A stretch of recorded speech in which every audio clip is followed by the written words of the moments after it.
लोग लाइव हो चुके हैं जी।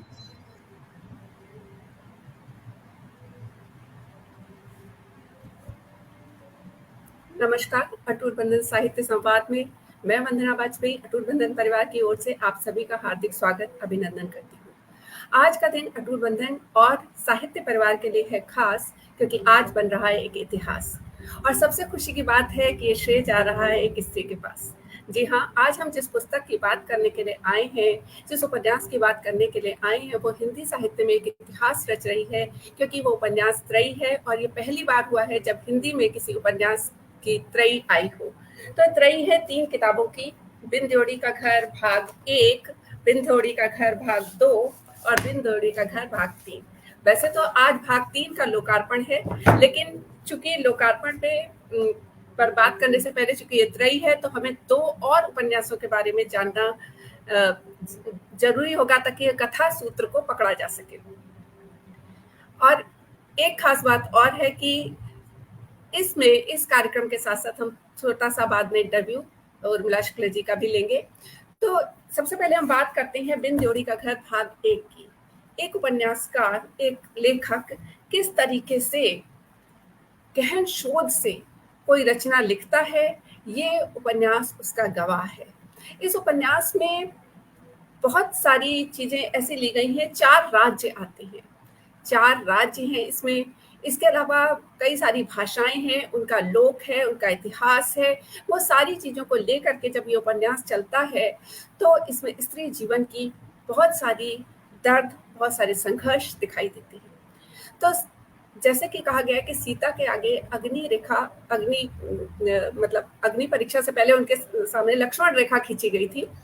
तो लक्ष्मण रेखा की वजह को जब उन्होंने पार कर लिया, तब रावण ने उनका हरण कर लिया और इसके बाद पितृसत्ता ने उनके आगे ऐसी दौड़ियां खड़ी कर दी कि वो वापस अपने घर में नहीं प्रवेश कर पाए।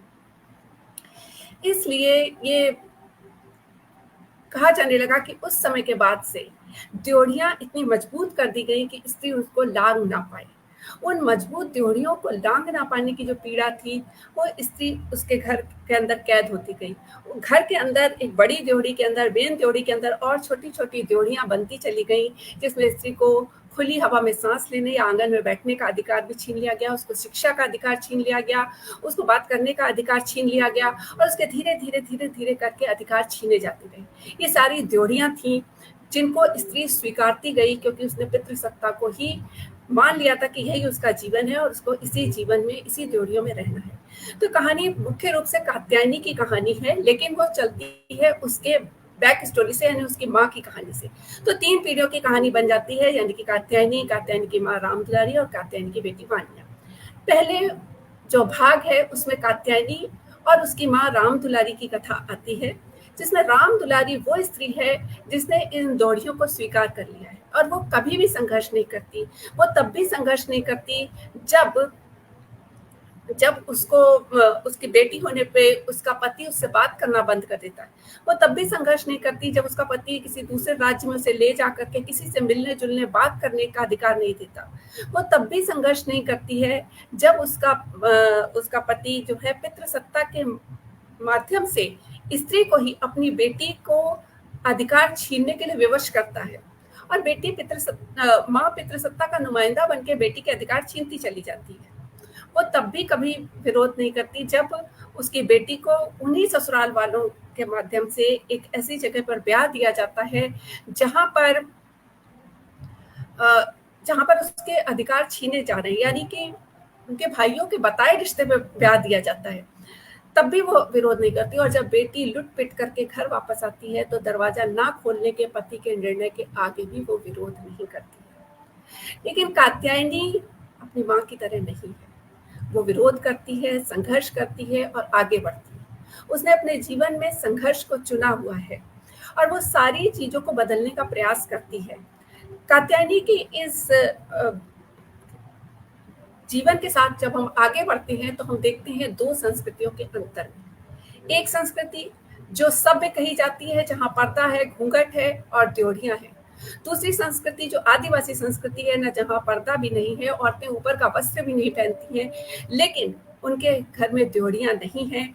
उनको अधिकार है, वो हाट बाजार चलाती हैं, वो जाकर के लिव इन में भी वो रह लेती हैं, उनको अपनी मर्जी की शादी करने का भी अधिकार है, यहाँ तक कि दूसरी तीसरी शादी करने का भी अधिकार है। और जो पति आता है दूसरे तीसरे नंबर का, वो पहले पति से उत्पन्न संतानों को बहुत प्रेम से अपनाता है।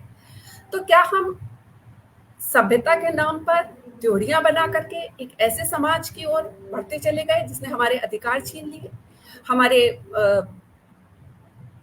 हमारे सपने ले लिए, स्त्रियों के सपने ले लिए।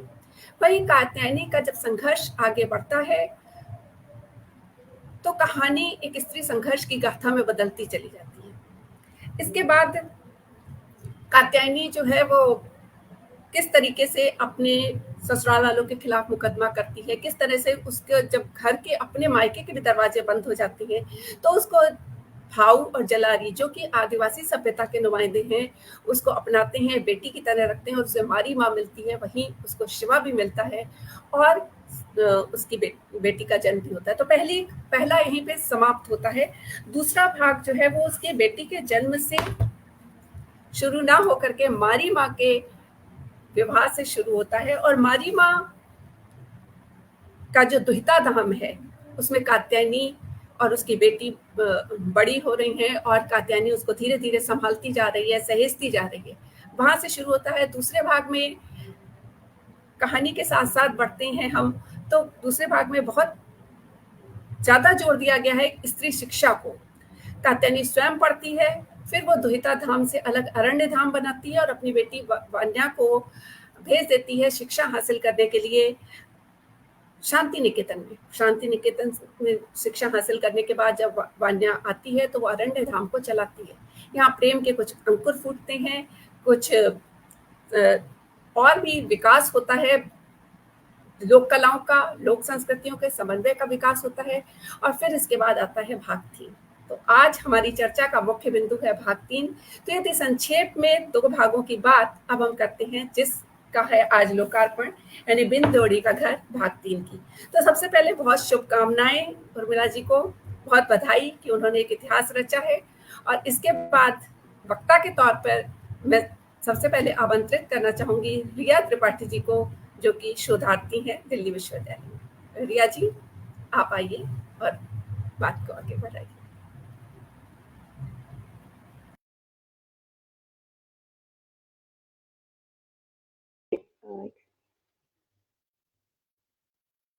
जी जी, माइक एक्चुअली ऑन नहीं था। आप सभी को सादर प्रणाम। सबसे पहले तो मैं अटूट बंधन मंच को धन्यवाद देना चाहूंगी कि आपने वक्ता के रूप में बुलाया। और उपन्यास को मैंने बहुत कम समय में पढ़ा, एक बार में ही पढ़ा है, मतलब कि 2 बार उठ करके उपन्यास मैंने पढ़ लिया। और उपन्यास पढ़ते हुए शुरुआत में जब मैं ये पढ़ रही थी उपन्यास, तो आदिवासी संस्कृति के बारे में जैसा कि हम देखें तो बहुत कम हमारा परिचय है। मतलब मैं ईमानदारी से पूरा बोलूँ तो मेरा बहुत कम परिचय है। तो जब मैं पढ़ रही थी तो बहुत सारे इसमें ऐसे टर्म यूज किए गए कि जिसके बारे में मैंने पहले बिल्कुल भी कुछ नहीं पढ़ा था। और बीच-बीच में कुछ ऐसे लोग मतलब कि के त्योहार थे, उन त्योहारों के बारे में नहीं पता था, तो फिर उसे गूगल सर्च किया, बाकी फिर जाकर के यूट्यूब पर, जैसे कि माओ पाटा करके था, घोटुल करके था, तो वो सब चीज़ें मेरे लिए एकदम एकदम नई सी थी। और जबकि उर्मिला जी आदि अवध के अंचल से हैं और बस्तर जिले मतलब बस्तर के अंचल की आदिवासी संस्कृति को इतनी बारीकी से और इतनी कोमलता से उकेरा है उन्होंने, उसके लिए तो सबसे पहले मैम आपको बहुत ढेर सारी बधाई इस सुंदर से उपन्यास के लिए। और उपन्यास को पढ़ते हुए जैसे-जैसे मैं आगे बढ़ रही थी तो उसमें जो प्रेम कहानियाँ हैं, सबसे ज़्यादा मुझे वो आकर्षित कर रही थी, क्योंकि उसको पढ़ते हुए, गुजरते हुए ये लग रहा था कि जैसे कोई मूवी चल रही हो। और ऐसी मूवी की जैसे आज का जो समय है, आज का जो हम पूरा वातावरण देखते हैं, या कि जो आज की फ़िल्म इंडस्ट्री में जो लव स्टोरीज़ दिखाई जाती हैं, तो उसमें अधिकतर दैहिक संबंध ज़्यादा होता है। उनका जो मन का जो मतलब भावात्मक जो जुड़ाव है, वो उतना स्पष्ट तौर पर नहीं दिखाया जाता है। जबकि जब हम उपन्यास की शुरुआत होती है और जब मारी माँ की मृत्यु हो जाती है, तो उसके उत्सव से बात शुरू होती है। क्योंकि वो चाहती हैं कि उन्होंने जीवन बड़े सुखमय तरीके से जिया है, सुखमय तरीके से इस तरीके से क्योंकि जो कात्यायनी का संघर्ष और साथ ही जो आदिवासी महिलाएं हैं उनके जो हितों पर उन्होंने कार्य किया, तो उन सभी को जो उन्होंने अधिकार दिलाए या जो उनमें चेतना फैलाई, तो उन सब चीज़ों को उन्होंने बहुत ही सफलता से स्वीकार मतलब कि प्राप्त किया था। तो इस वजह से वो चाहती थी कि जब भी वो इस संसार को छोड़ें, तो उस पर शोक न मना करके उत्सव मनाया जाए। जबकि कात्यायनी के लिए माता समान थी हमारे, तो उनकी मृत्यु पर उत्सव मनाना उनके लिए बेहद दुखी कर देने वाला था। फिर भी उन्होंने अपने हृदय पर पत्थर रखा और उत्सव मनाया।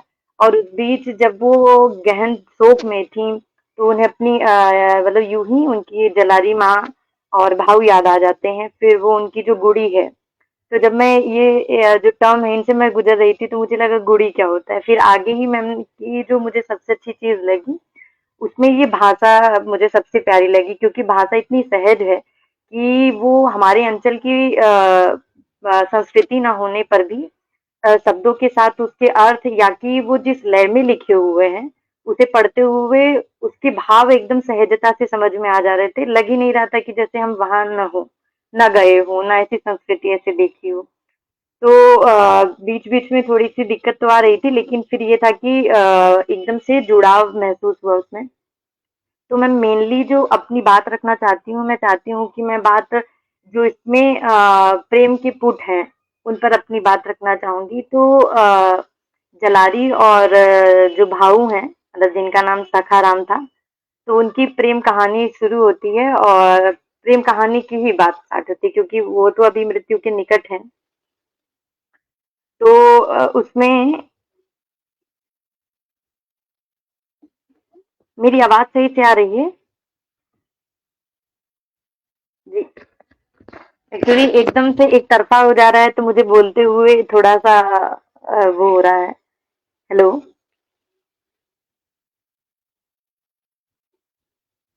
आ रही है आवाज अच्छे से। आ रही है आवाज अच्छे से। जी, जी, जी, जी, जी, जी। मुझे लगा एकदम मोनोलॉग हो गया है, तो उसकी वज़ह से थोड़ी-सी दिक्कत आ रही थी। जी।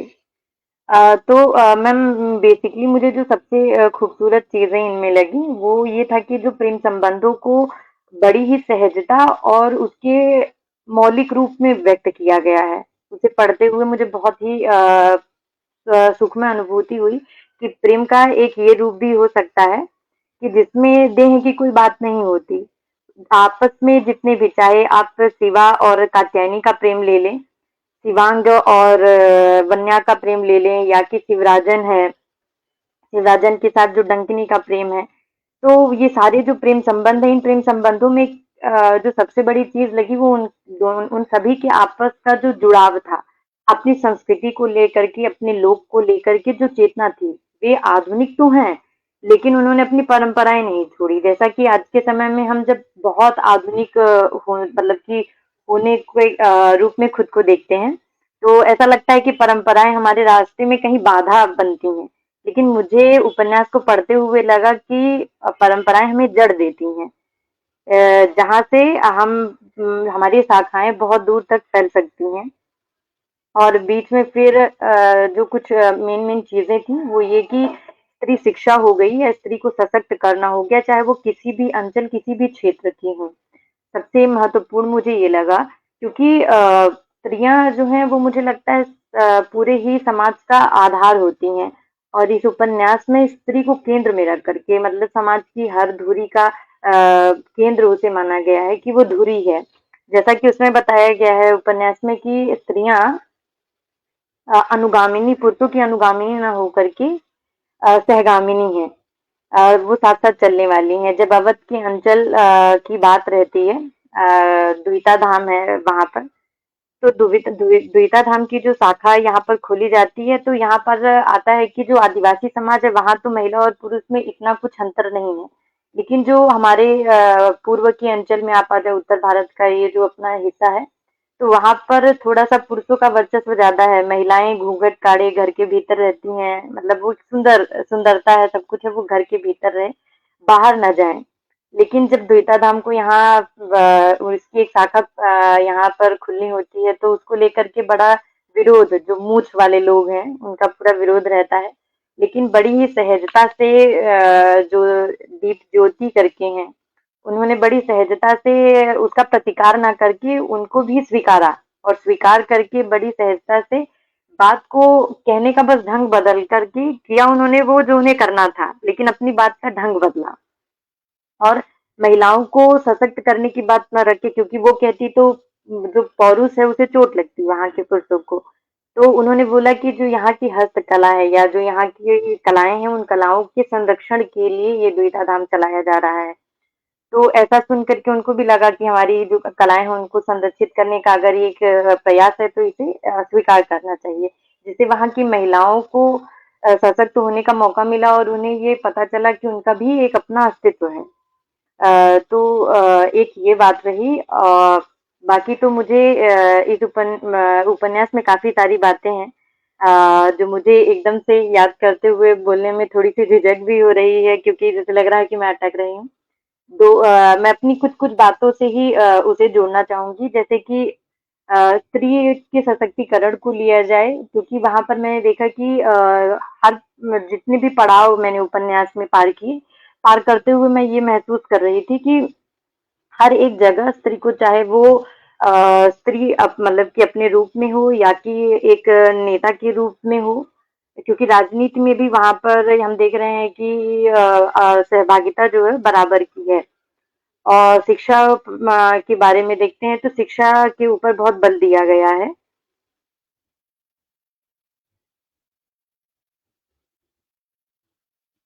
जी। तो इस तरीके से काफी सारी चीजें मैं थोड़ा सा अटक रही हूँ। मैं चाहती हूँ कि अभी फिलहाल कोई और बोले, मुझे थोड़ा सा अंतिम में समय दे दिया जाए, क्योंकि एकदम मोनोलॉग हो जा रहा है तो थोड़ी सी दिक्कत आ रही है मुझे।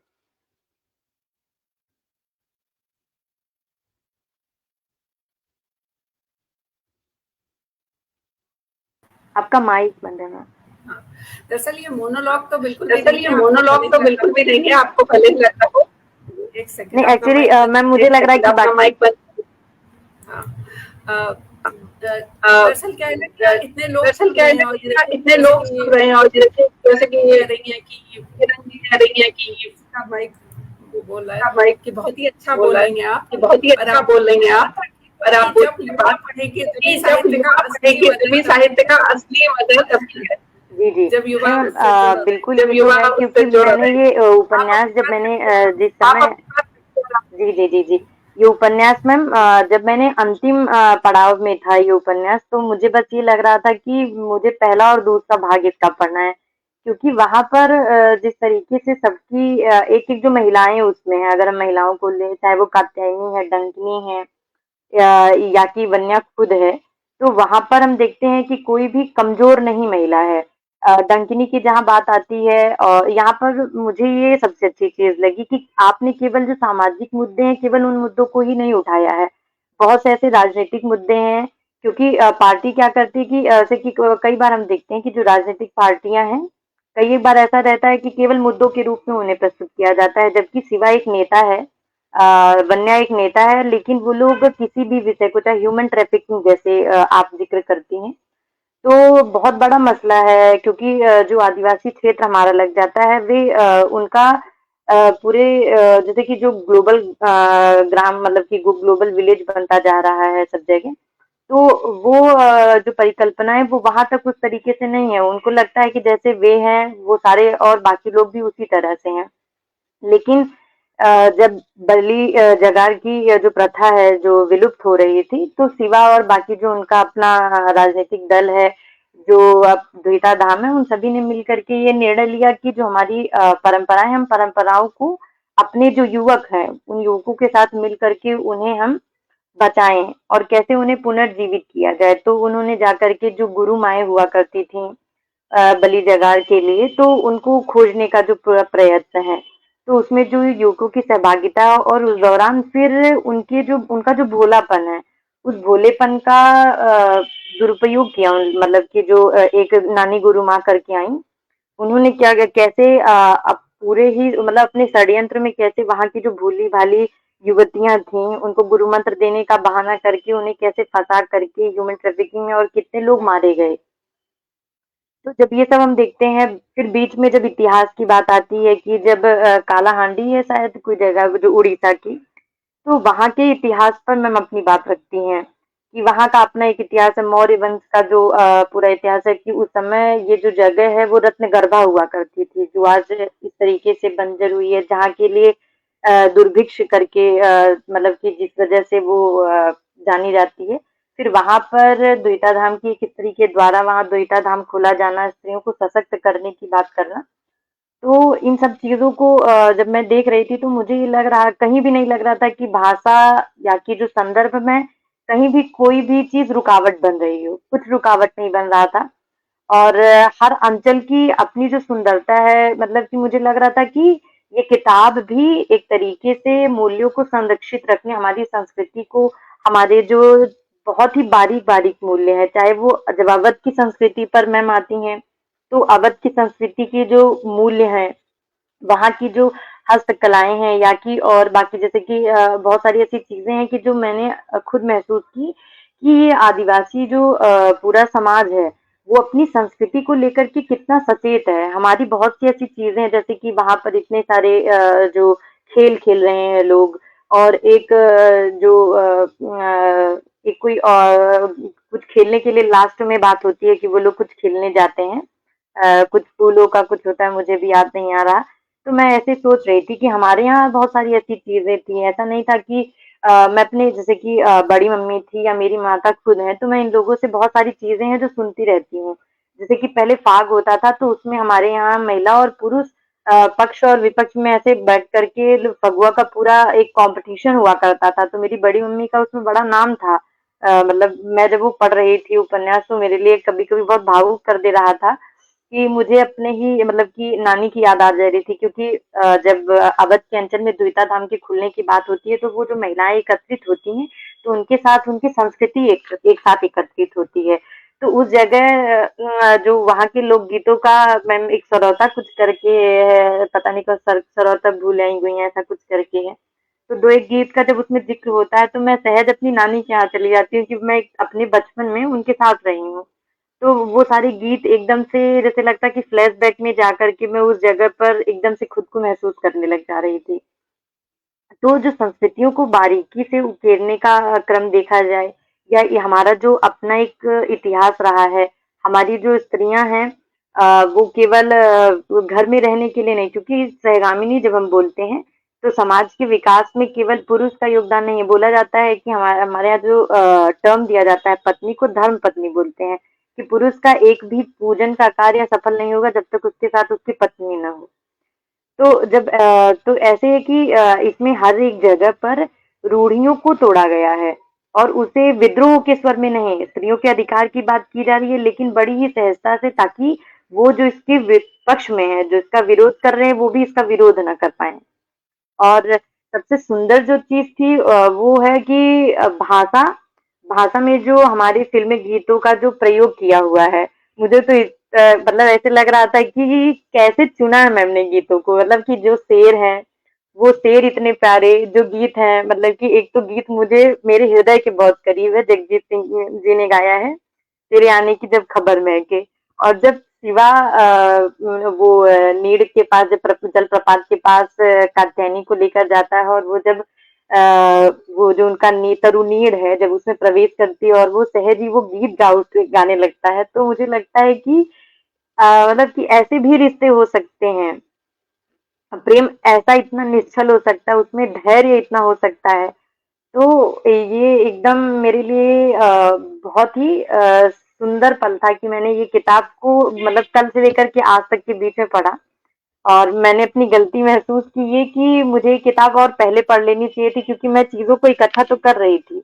लेकिन क्या है कि आप इतनी जल्दी इतनी बड़ी मतलब कि जो इतनी बड़ी सर्जना है एक तरीके से ये इतनी समृद्ध चीज़ है, इसको आप 24 घंटे के अंदर पढ़ कर के पूरा अभिव्यक्त नहीं कर सकते। लेकिन कुछ चीज़ें थी जो मैंने रखने का प्रयास किया, और एक चीज़ जो मुझसे छूट रही थी वो ये था कि जब जलारी के जो पति भाऊ हैं, वो जो अपनी अंतिम अवस्था में थे, तो उसमें ज़िक्र किया गया है कि मृत्यु जब करीब होती है तो व्यक्ति अतीतमुखी हो जाता है। ये बात बिल्कुल सच लगी, क्योंकि जब ये मैं पढ़ रही थी तो मुझे सहज ही उसने कहा था कि कहानी याद आई, उसमें लहना सिंह का किरदार याद आने लगा कि जब उसे गोली लग जाती है और वो कैसे अपने घर, अपने जो फ्लैशबैक में वो चला जाता है अपने घर, अपनी स्थिति में अपने भाई के साथ, उसे लगता है कि वो अपने घर पे अपने आंगन में है।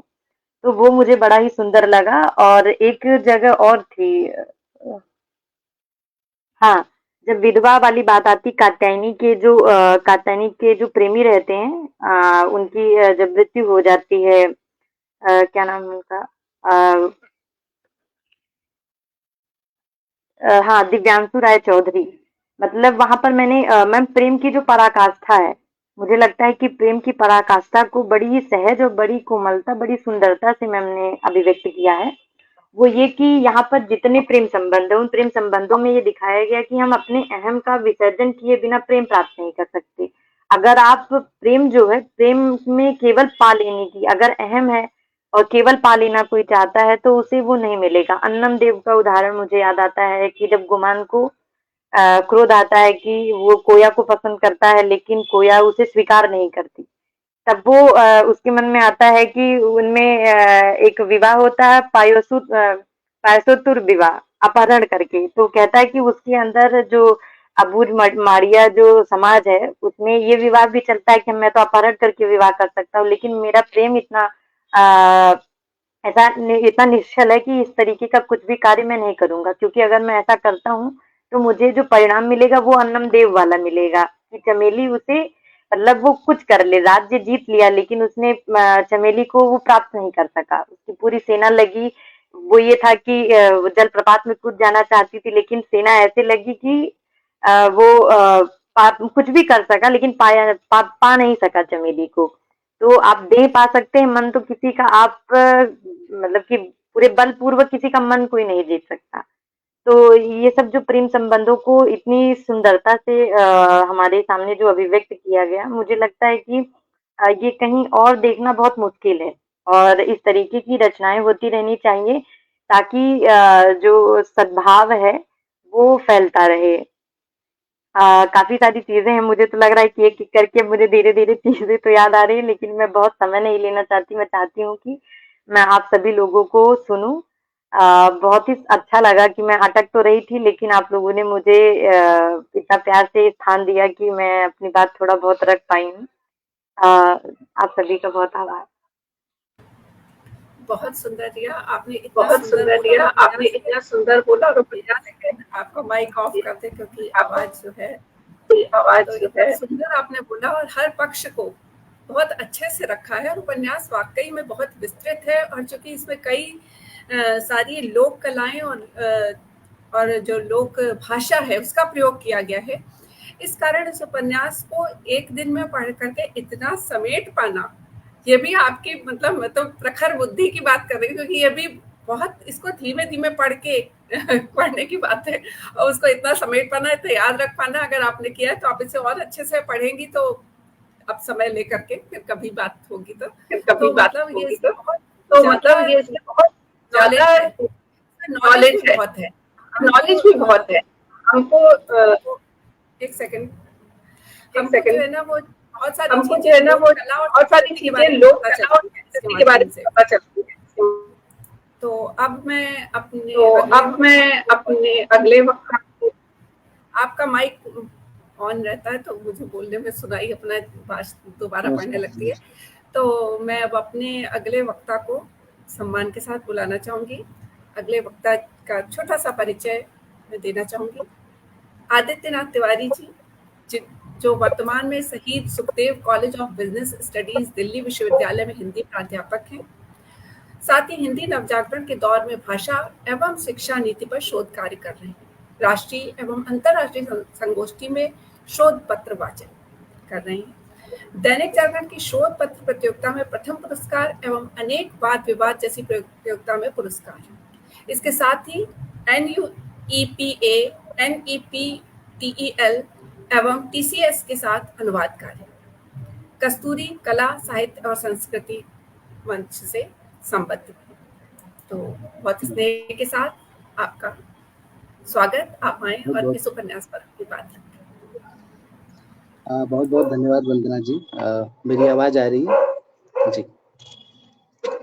इस उपन्यास को पढ़ते हुए बहुत सारी स्मृतियां जो है, जब आप कथा साहित्य खासकर पढ़ते हैं, और मुझे लगता है कि जब कथा साहित्य के इस फॉर्म को पढ़ते हैं जिसमें एक कहानी चल रही है, और ऐसी कहानी चल रही है जिसमें सब कुछ है। जब आप शुरू करते हैं और जब आप अंत तक पहुंचते हैं इस कहानी को, मुझे नहीं पता कि रिया अंत तक पहुंची है कि नहीं।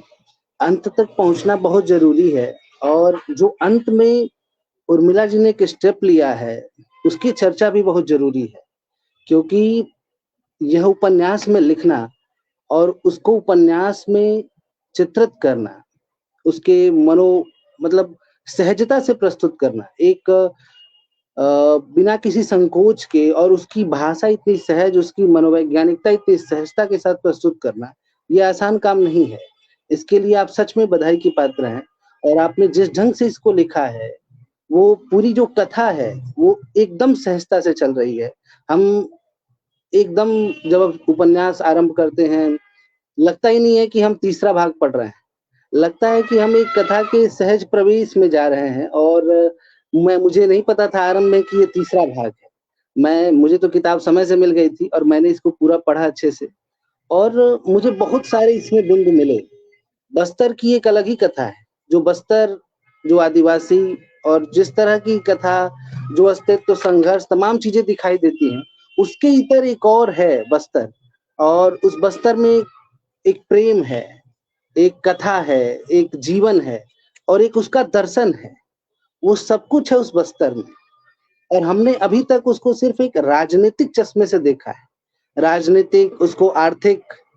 लेकिन उसका जो जीवन दर्शन है वो इतना विस्तृत हो सकता है, इतना सटीक हो सकता है, और वो हमारी जीवन दर्शन से कैसे जुड़ सकता है, ये इस उपन्यास में आपने खोजा है, ये खोजी है एक तरह से। और जब उपन्यास का आधार देखते हैं कि आपने इसको अलग अलग 4 भागों में, उड़ चल हंसा दूर आकाश, नेह मोह की डोरी, और भी गम है जमाने में, और उजास की तलाश में। तो जब इसको शीर्षक दिया जाता है तो शीर्षक अपने आप में इतना प्रभावी हो जाता है कि उड़ चल हंसा दूर आकाश। अब इसकी जो पूरी कहानी है, जब आप शुरू करती हैं, और मुझे इस बात का बड़ा ही संतोष है कि जब आप लिखती हैं, और लिखते समय जो एक कथाकार का एक सूत्रधार फॉर्म है, कि वो सूत्रधार का भी काम करता है, और बड़ा ही खूबसूरती से सूत्रधार का काम करता है। एक जगह आया है कि एक समय के बाद बेटियां माँ होने लगती हैं। बड़ा ही खूबसूरती से आपने एक प्रसंग के साथ उसको बहुत सहजता से उसको एडजस्ट किया है, और वो एक ऐसी लाइन है जो पढ़ते पढ़ते एकदम से लगता है कि ये क्या है, और ये बड़ा होना क्या है, ये बेटियों का माँ होना क्या है। उसकी जो मनोवैज्ञानिक प्रक्रिया है कि वो अपनी माँ से बोलती है, और वो पूरी तरह से वो जो वाक्य है वो एकदम से बदल जाता है। ऐसे बहुत सारे छोटे छोटे प्रसंग है। रिया ने बताया भाऊ का जो प्रसंग है, और भाऊ जब सखा और सखू की जो पूरी कथा है, और जो चूड़ी का प्रसंग है खासकर, कि चूड़ियां कैसे पहनाई जाती हैं और वो टूट जाती हैं, और फिर जो एक बड़ा ही रोचक है, बड़ा ही मनोवैज्ञानिक है। इतना सूक्ष्म चित्रण कर पाना ये आसान काम नहीं है, और इसके लिए कथाकार के साथ साथ एक मनोवैज्ञानिक दृष्टि भी चाहिए। इतनी बारीकी से एक एक जटिलता पर ध्यान जाना, क्या चल रहा है मनोविज्ञान में, क्या चल रहा है मन में, और उस बाल मन में क्या चल रहा है, कौन कौन सी चीजें चल रही हैं। और बीच में एक प्रसंग आया कि जिसमें एक गीत आता है, चोला माटी के हे राम, एखर का भरोसा। इस तरह से इसमें बहुत सारे गीत हैं, बहुत सारे अलग अलग तरह के गीत हैं, और उन गीतों के माध्यम से एक पूरा का पूरा जो संसार, जो जीवन दर्शन प्रस्तुत होता है, वो बड़ा ही रुचिकर है। वो मुझे लगता है कि ये हिंदी साहित्य के लिए एक नई दुनिया खोलता है, हिंदी उपन्यास की एक नई दुनिया खोलता है, जिसमें हम अगर उनके अलग अलग आयामों को देखें। आरंभ में कहा गया कि जो परंपरा है, जो रूढ़ी है, उसका विरोध है। एक कथा आती है अन्नम देव की जो कथा है, इसमें बहुत सारी कथाएं हैं और कथा के बीच में कथा का होना मुझे लगता है कि एक बहुत ही प्राचीन शैली और बहुत रुचिकर शैली का होना है। कथा जब चल रही होती है और उसमें अचानक से एक कथा आती है और जो कथा का जुड़ाव है और कथा का जो संघर्ष है, जो अन्नम देव के सामने जो संघर्ष है, उस पात्र का मुझे अभी ध्यान नहीं आ रहा है नाम, जो अन्नम देव के एकदम समानांतर जो पात्र हैं, उनका जो संघर्ष है, जो वो समझती हैं कि ये पूरी तरह से यह जो प्रेम नहीं है और ये एक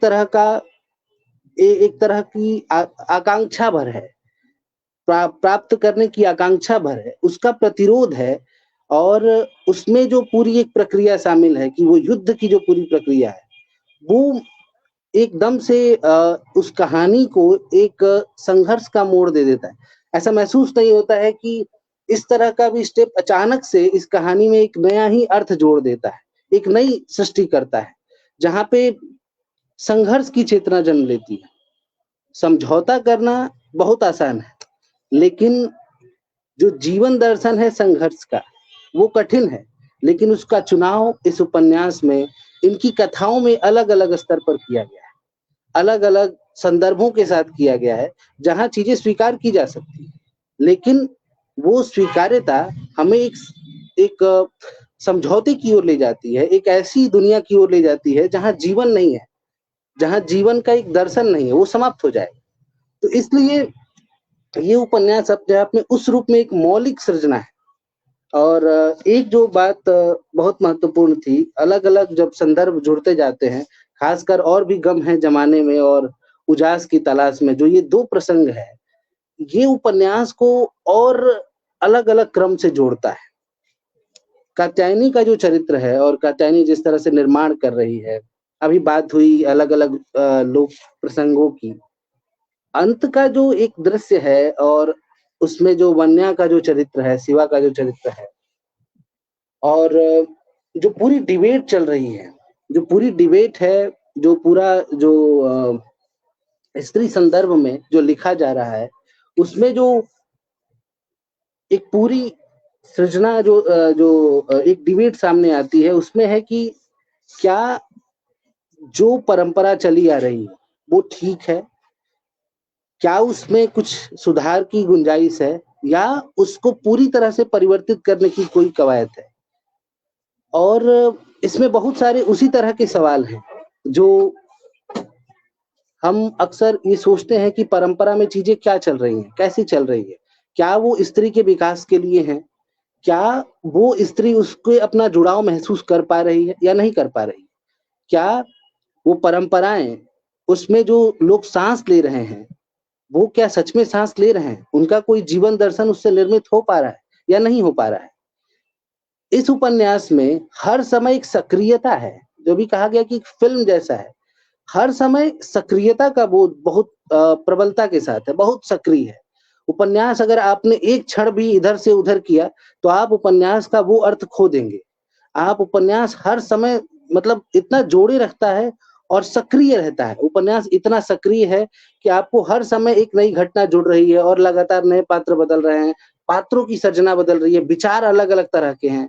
मतलब इतना ये जुड़ाव महसूस करता है जीवन के अलग अलग संदर्भों से, खासकर जो प्रेम के जो संदर्भ हैं, उसमें जो बात निकल कर आती है, एक एक करके जो बात आती है, उसमें मुझे लगता है कि एक जो छोटी सी बात मैं उसको समझ पाया, जो अंत का जो हाँ उपन्यास अंत हुआ है, बाकी तो बातें हुई हैं, लेकिन अंत का जो सेगमेंट है जहाँ पे ये उपन्यास अंत हो रहा है, उसमें जो पूरा योनि का जो डिबेट है कि क्या स्त्री का जीवन सिर्फ उसके इर्द गिर्द है या उसकी और भी कोई उपादेयता है इस संसार में, इस जीवन दर्शन में। और जो अंत में जो खोइचा की परंपरा होती है आम जीवन में या आदिवासी परंपरा में, कहीं भी किसी भी संदर्भ में, जब स्त्री जो है वो अपने ससुराल जा रही होती है, तो एक कुछ समृद्धि के तौर पर जो दिया जाता है उसको, उसमें जो 3 अलग-अलग चीज़ें दी जाती हैं, एक चावल, गुड़ और जो एक प्रसंग है उसके साथ कि चावल, दूब खासकर, है ना? ये तीनों जो है वो अपने मायके से ले जाती है और माँ उसको देती है। ये तीनों ही समृद्धि का प्रतीक है। गुड़ आपके अपने संदर्भ में मिठास और दूब जो है वो शुभता का प्रतीक है, शुभ होना। और जो चावल है, चावल एक तरह से शुभ का प्रतीक माना गया है। वहाँ पे जो वन्या का जो फैसला है कि जो उसके हाथों में माँ जरा रुकिए और वन्या करीब आती है और उसके हाथों में वनीसा थी और माँ खोइचा अभी अधूरा है, लो इसे और डाकनी की कोच पूरी कर दो। इसको पढ़ने के बाद मैं बहुत सारे प्रसंग पढ़ा, पर इस प्रसंग को पढ़ने के बाद मुझे लगा कि इसका जिक्र करना बहुत जरूरी है कि इतनी स्वतंत्रता, अपने फैसले लेने की जो स्वतंत्रता, ये वान्या ने पूछ कर नहीं किया है किसी से, ये उसका अपना फैसला है, ये उसका निर्णय है। ये कोई दबाव नहीं है। जी, यहाँ पे लिखा है चावल, दूध और चंद्रमा का प्रतीक है, सूरज का प्रतीक है, अलग-अलग जो प्रतीक लिए गए हैं। तो इसमें मैं दरअसल ये बताना चाह रहा था, प्रतीक तो है ही, मैं ये बताना चाह रहा था कि जो वन्या का जो ये निर्णय है, ये किसी से प्रेरित नहीं है, ये स्वयं लिया गया निर्णय है। और ये जो स्वयं लिया गया निर्णय है और जो पूरी जो डिबेट में है हमारे कि हम स्त्री को किस रूप में देखना चाहते हैं, दे रही है, उसको मुक्त कर रही है। लेकिन जो देने वाला है, वो उस स्वतंत्रता के अधिकार को रखता है। उसके पास वो निर्णय की स्वतंत्रता है, जिसकी बात इतने सारे डिबेट्स में चल रही है कि क्या स्त्री के पास निर्णय की स्वतंत्रता है या नहीं है। वो जो निर्णय है, वो उसका है, वान्या का निर्णय है। जो वनीसा को जब उसकी गोद में दे रही है तो कहती है कि ये लो, ये डाकिनी कोच पर रख दो। ये जो पर्टिकुलरली निर्णय है, ये एक बहुत महत्वपूर्ण बात है। स्त्री जीवन के संदर्भ में एक नया आयाम गढ़ रहा है और इसीलिए ये उपन्यास महत्वपूर्ण है, क्योंकि यहाँ स्त्री हर समय अपने निर्णयों को लेकर स्वतंत्र है। चाहे वो अन्नम देव की कहानी हो, जो कात्यायनी के फैसले हो, हर समय स्त्री अपने निर्णय को लेकर बहुत सटीक है। उसको लगता है कि जो मैंने तय किया है ये ठीक है और ये ठीक ही है।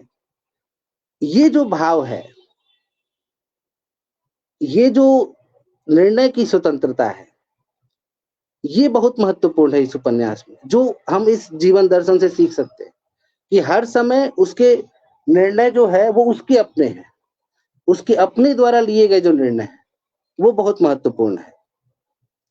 अगली बात, और भी बातें आती हैं सामने हमारे, जिसमें अलग-अलग प्रसंग आते हैं, जिसमें राजनीति की भी चर्चा है और किस तरह से देखा जाता है बस्तर को और उसके पूरे संदर्भों को, ये हम सभी जानते हैं। लेकिन उसमें जो एक जीवन है, एक जो जीवन का जो जीवन गानों में है, जिसमें कहता है ए सियरी दीनानाथ करके एक गाना, एक गीत आता है, कोड़े सागर तीर अपार, और उड़ीसा का चित्र है, अलग-अलग तरह के चित्र हैं।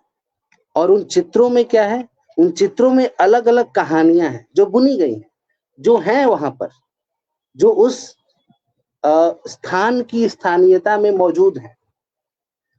वो कहानियां अलग-अलग संदर्भों के साथ आती है। जैसे अगर हम अपने जीवन में बात करें तो बहुत सारे संदर्भ के साथ निहित कहानियां जुड़ी होती हैं।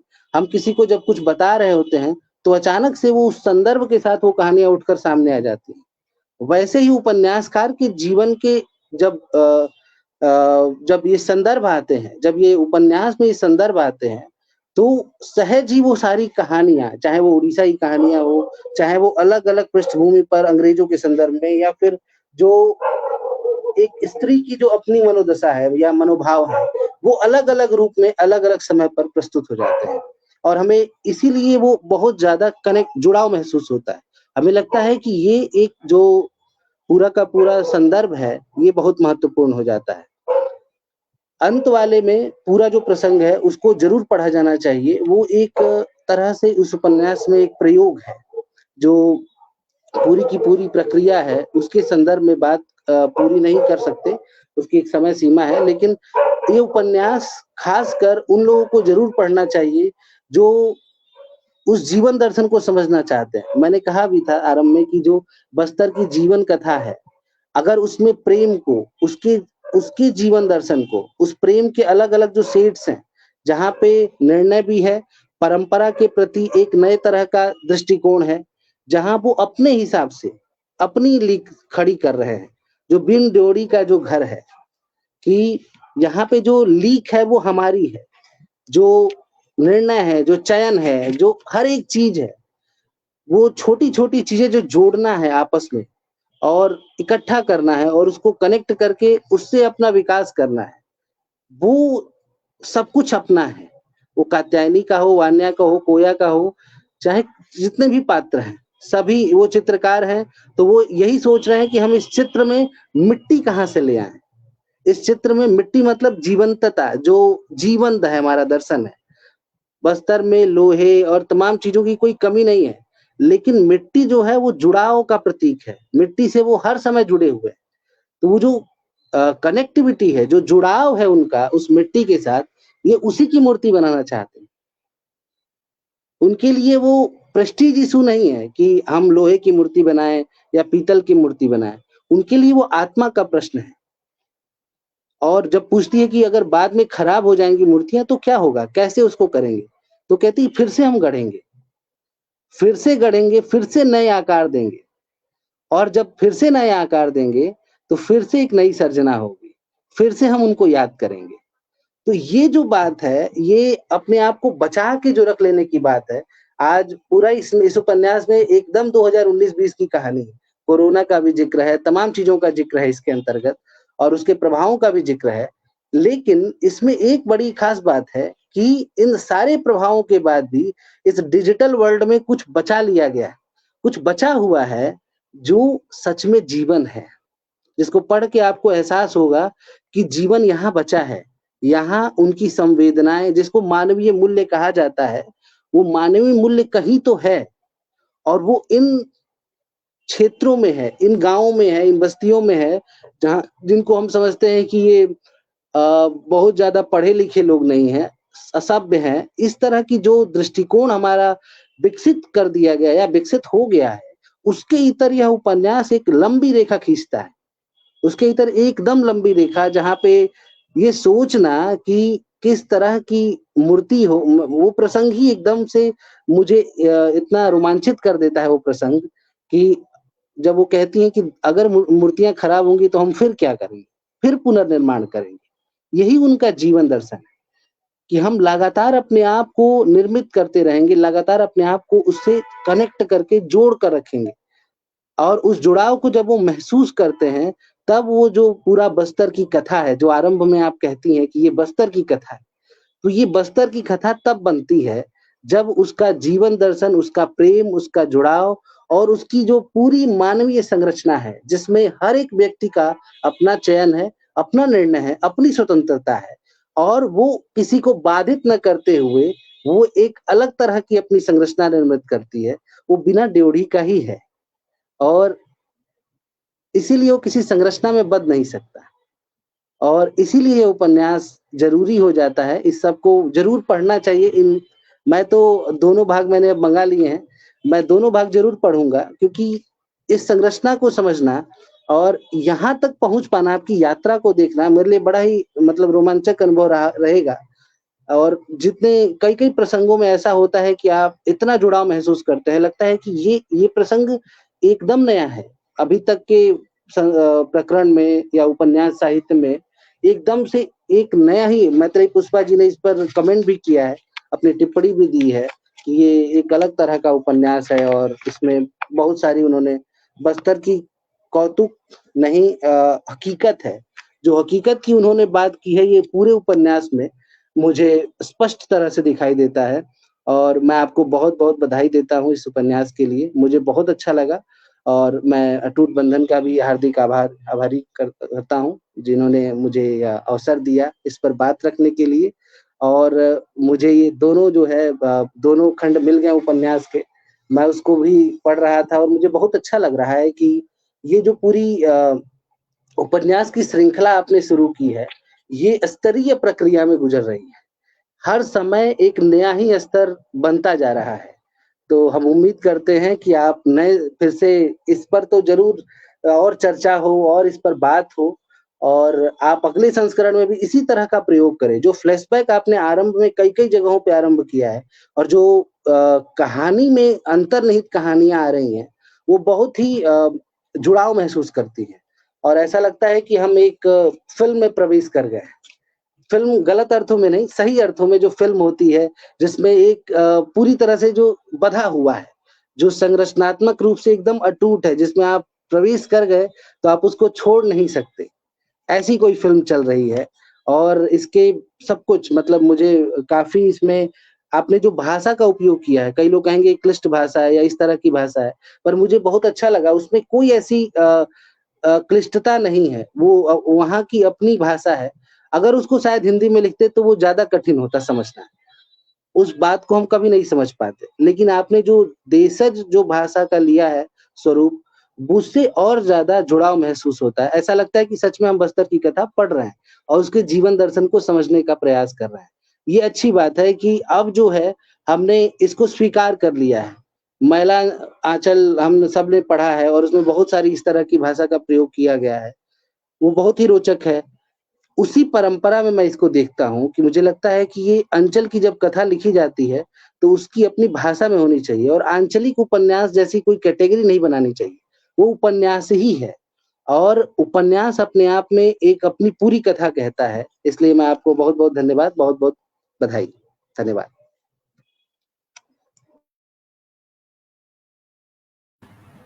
बहुत आभार आपका आदित्यनाथ तिवारी जी। आपने बहुत अच्छे से उपन्यास को खोला और बहुत सार्थक तरीके से बात करी और जिस तरह से आपने उस मिट्टी की बात करी वो बहुत ही सार्थक, बहुत अच्छी लगी। और अगर उपन्यास युवा पढ़ रहे हैं और उनको इतना भा रहा है तो साहित्य वही सार्थक है। लेकिन उस उपन्यास पर बात करने से पहले मैं अगर कुछ अपनी बात रखना चाहूँगी तो मैं कहूँगी कि 3 क्या क्या 5 भी इंसान लिख सकता है, लेकिन साहित्य का उद्देश्य कुछ देना होता है।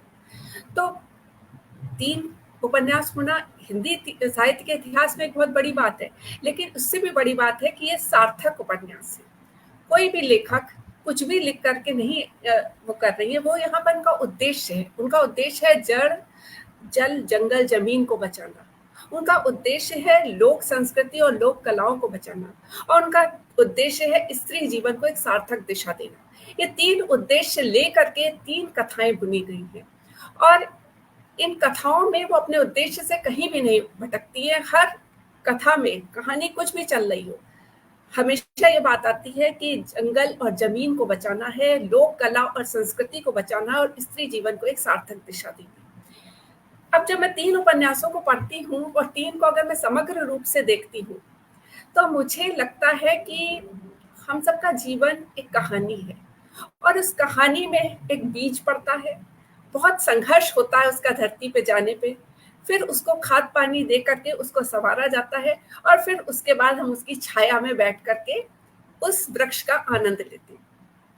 पहला जो भाग है वो मुझे वो बीज लगता है जिसमें संघर्ष ही संघर्ष है, पूरी तरह से संघर्ष है। जहाँ की जो कात्यायनी की माँ है उसका तो जीवन एकदम एक ऐसी स्त्री की तरह है जो जिसको बोलना ही नहीं आया, जो बिल्कुल पितृसत्ता की गुलाम है, उसने स्वीकार कर लिया। कात्यायनी का जीवन संघर्ष से शुरू होता है, संघर्ष करती जाती है। जब दूसरा भाग आता है तो कात्यायनी का संघर्ष थोड़ा ठहरता है, थोड़ा शांत होता है और वो उसको आकार देना शुरू करती है। तीसरे भाग में जो संघर्ष के बाद एक वृक्ष तैयार हो गया है वो अपनी जड़ें फैलाता जाता है। जहां इन्होंने कोच डालने की बात करी तो कोच डालना एक प्रतीक का रूप है, लेकिन कोच असली में क्या हो ये उपन्यास हमें बताता है। पहली बार जब कोच डाली दड़वी की तो रणवीर ने कहा मुझे कोच में आपसे कुछ चाहिए। वो दोस्ती क्या तुम दहेज मांगना चाहती हो?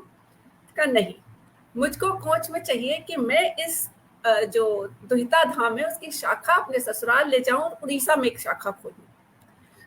दूसरी बार जब कोच आया तो वो बच्चे को कोच में डालती है क्योंकि उसके डंकनी के जो है बच्चा नहीं हो सकता है, तो वो बच्चे को, वनिशा को उसकी गोद में डाल देती है कोच में।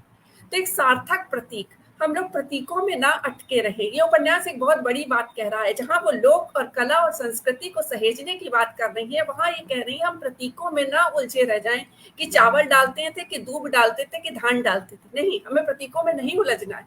हमें प्रतीकों से आगे बढ़ के समझना है कि प्रतीक क्यों बनाए गए, कि हम किस तरीके से एक लड़की के जीवन को समृद्धशाली कर सके। लेकिन क्या होता है हमारे घरों में कि हम लोग बहुत टेंशन में आ जाते हैं, अरे इस बार तो दूध डालना भूल ही गए, सिक्का रखना तो भूल ही गए।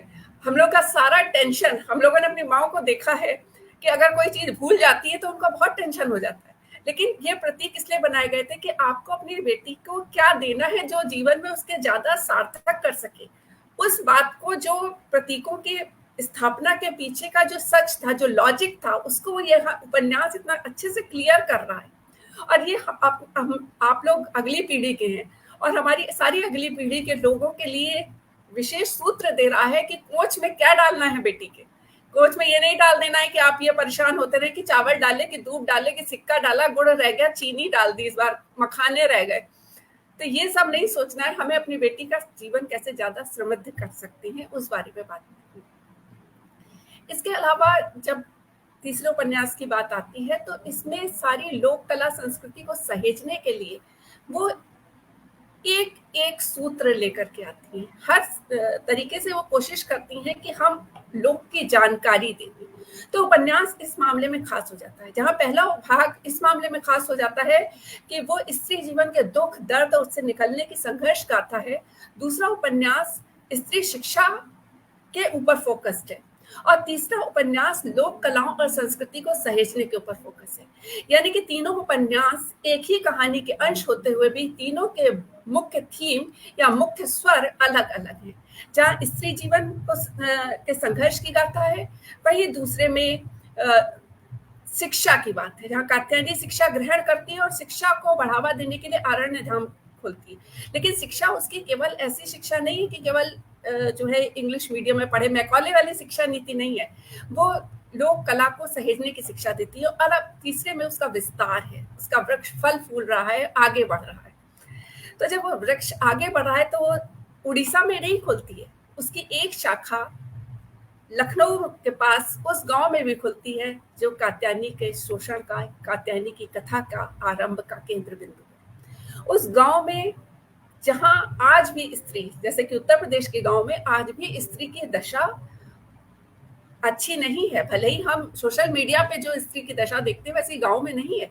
उस स्त्री की दशा को सुधारने के लिए दीपक और दीप ज्योति किस तरीके से वहां पर दुहिता धाम की एक शाखा खोलते हैं, स्त्रियों को उसमें जोड़ते हैं और ये शिक्षा देते हैं कि अगर बलात्कारी के पक्ष में माँ और बहनें नहीं खड़ी होंगी तो बलात्कारी की कमर टूट जाएगी। हर लड़का सोचेगा कि हमारी माँ और बहन ही हमारा साथ नहीं देगी। एक बड़ा प्रश्न उठा रही है यहाँ पे कहानी कि लड़कों से गलती हो जाती है या हमारा बेटा तो ऐसा नहीं है, हम नहीं मान सकते, किया होगा कुछ लड़की ने। इन सारे प्रश्नों को दरकिनार कर देती हैं और कहती हैं कि नहीं, माँ और बहन को समझना है कि अगर लड़के से कुछ गलती हुई है तो उनको ही सबसे पहले विरोध करना है। मदर इंडिया फिल्म क्यों बड़ी हो गई थी?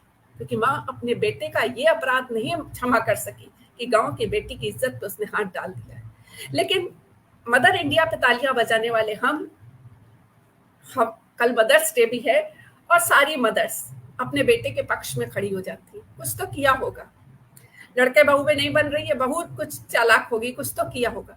यहाँ पर हम ये नहीं देखते हैं कि माँ को एक न्यायाधीश की भूमिका में भी है।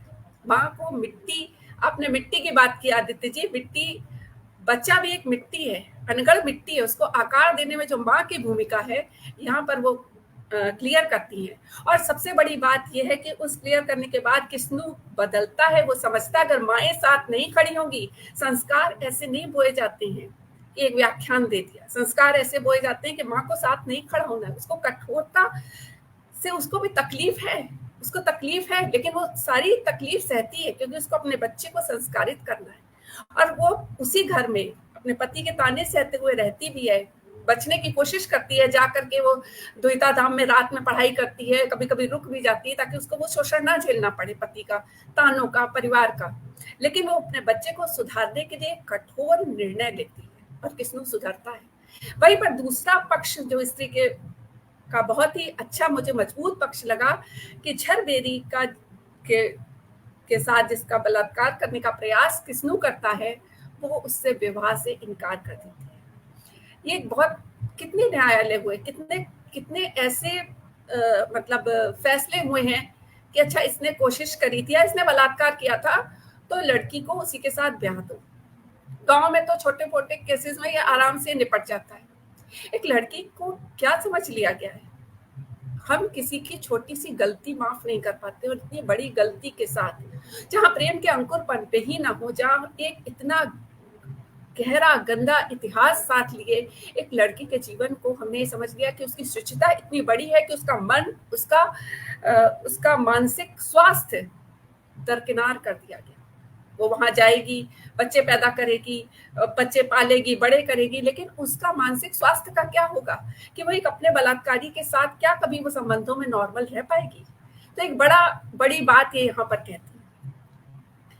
तो ये दो बड़ी बातें जो स्त्री के साथ होती है वो तो वो कहती है। इसके अलावा हर छोटी छोटी जगह पे जिस तरीके से बारीकी से वो परंपराओं को सहेजते हुए रूढ़ियों को तोड़ती हैं, वो उपन्यास को बहुत विशाल आकार देता है।